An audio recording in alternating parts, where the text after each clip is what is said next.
world where justice is lost and truth is often silenced, there was one man whose every word was light and whose silence was wisdom. He was not just a warrior of the battlefield, but a soldier of the soul.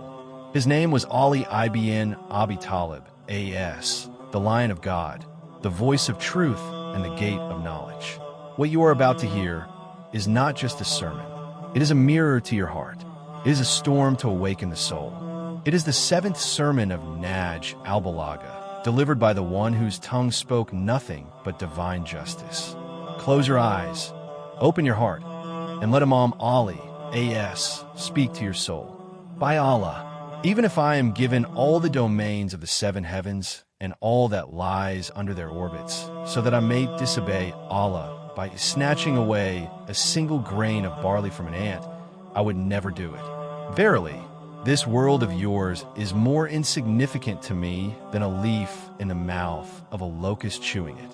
What is Ali to luxuries and pleasures that will perish and disappear, while in front of him lies the grave, dust, and a trial?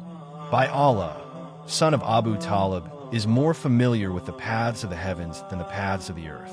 These were not just words. These were the breaths of Ali, A.S., filled with the weight of the hereafter and the fire of divine justice. He didn't speak to impress, he spoke to awaken. When Imam Ali, as says this world is like a leaf in the mouth of a locust, he is shaking us, reminding us, don't get lost in the illusion. Don't sell your soul for a world that perishes. And when he says, I know the paths of the heavens better than the earth, he isn't bragging. He is declaring his divine station. He is the light that guides, the truth that never bends. So, O listener, let this sermon echo inside you. Let change your walk, your words, your worship. Because you just heard Ali, A.S., and nothing remains the same after that.